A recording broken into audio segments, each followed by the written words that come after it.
It has been more than a week since 4 American Green Berets were killed on a counter-terrorism assistance mission in Niger, and Donald Trump has still failed to comment on the soldiers who were slain in that October 4th ambush.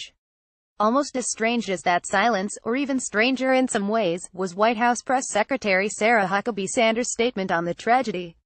At her first press briefing following the incident, Sanders delivered a statement during her opening remarks that contained an extremely glaring omission.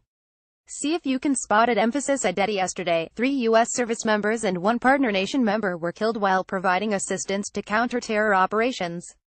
As many of you are aware, U.S. forces are in the country to provide training and security assistance to the local armed forces in their efforts to counter violent extremist organizations. Additionally, 2 U.S. service members were injured and evacuated in stable condition to Germany. Names are being withheld at this time as part of the next of kin notification process. Our thoughts and prayers are with the families and friends of the fallen service members who made the ultimate sacrifice in defense of the freedoms we hold so dear. There were actually 2 significant omissions, but the most glaring was her failure to name the country partner nation these servicemen were serving in when they were killed. The same was true of her response to a question from Fox News' John Decker on the issue the following day. The body of another U.S. soldier has just been discovered by local forces in Niger, which brings to 4 the total number of Green Berets that were killed on Wednesday in Niger. So far there has been no response to this by the president. No tweet from the president, no statement from the president.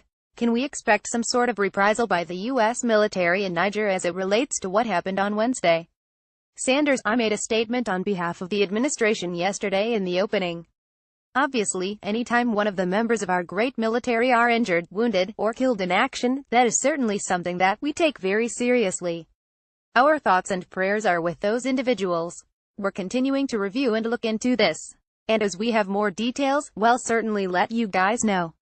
Again, Sanders refused to say the name of the country in which these men were killed, and a week later, neither has Trump. Some online wags have suggested that maybe Trump doesn't know how to pronounce Niger, and his aides are too afraid to let him try.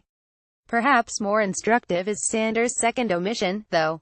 In her first statement, she described the enemy as violent extremist organizations, making no mention of ISIS or radical Islamic terrorism, even though the Pentagon initially reported that ISIS militants were responsible for the ambush.